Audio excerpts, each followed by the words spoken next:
ఈ సతీష్ కుమార్ ఏం చెప్తుండో చూడండి. ఈయనకు కృప అంటే అసహ్యం, కృప అంటే అసహ్యం, ఆయన నీతి అంటే ఈయనకు అసహ్యం. కాబట్టి అంత సొంత నీతి బోధ ఇంకెందుకంటే ఆయన కృప చెప్పడం ఆయనకు రాదు కాబట్టి ఆయన కృప అంటేనే అసహ్యం. అంటే నువ్వు పెద్ద అంటే నువ్వు ఏం మనిషి అసలు? ఒకసారి ఏం చెప్తాడో చూడండి ఒకసారి.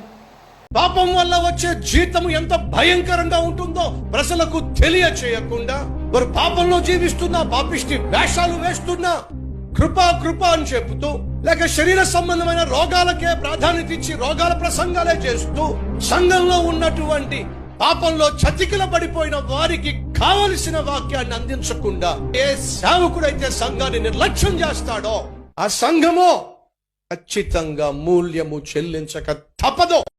విన్నారు కదా? ఏంటిదంట? పాపం కోసం చెప్పాలంట. కానీ దేవుని కృప అనొద్దంట. అంటే కృప లేకుండానే నువ్వు నీతిమంతుని అయిపోతావా సతీష్ కుమార్?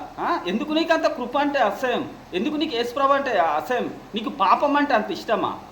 పాపం వల్ల పాపం వల్ల వచ్చే జీతం అంటే ఇప్పటిదాకా నీలాగా బోధించిన వాళ్ళు, నీలాగా పాపం అన్న దానికోసం బోధించే నీలాంటి ఎంతోమంది సాతాన్లు, పాస్టరమ్మలు చచ్చిపోయారు.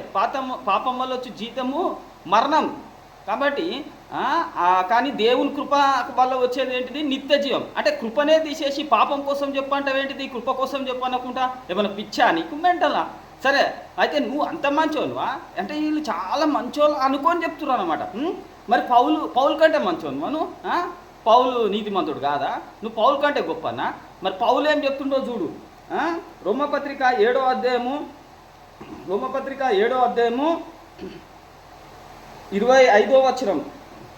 మన ప్రభు అయిన యేసుక్రీస్తు ద్వారా దేవునికి కృతజ్ఞతాస్థితులు చెల్లించుచున్నాను. ఎందుకు?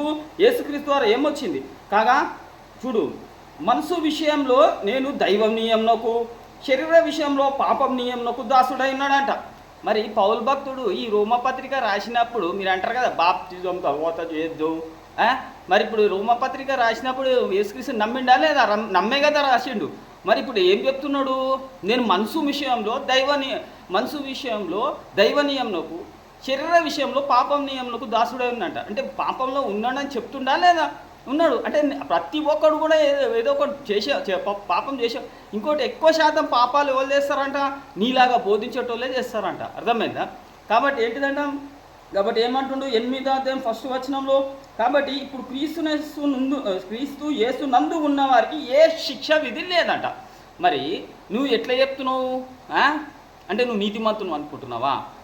అసలు సువార్త అంటే అదా చెప్పింది దేవుడు? సువార్త అంటే ఏంటిది? ఏం వాక్యం ఉన్నది?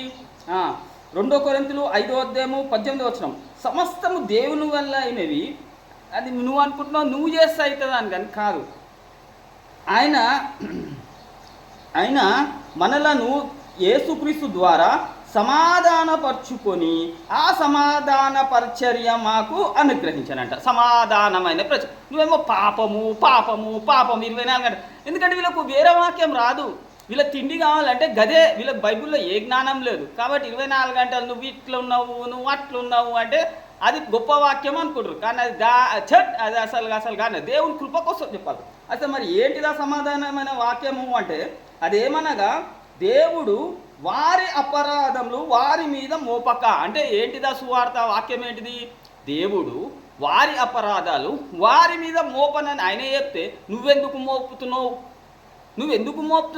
నువ్వేమన్నా మా కోసం రక్తం కాల్చినవా? పాపాలు తీసినవా? నువ్వు ఎవరివి అసలు? సాతానా నువ్వు ఎవరివి? అంటే నువ్వు అంత మంచోను అనుకుంటున్నావా? నువ్వు ఎంత గలీజో దేవునికి తెలుసు అన్నది గుర్తుపెట్టుకో. ఏంటంట?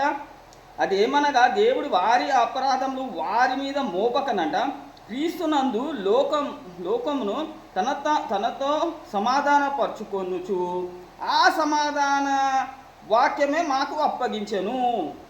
ఏంటిదంట? సమాధానమైన సువార్త అంటే పాపాలు మోపడంట. అదే వాక్యము చెప్పిండంట. మరి నువ్వెందుకు మోపుతున్నావు సతీష్ కుమార్?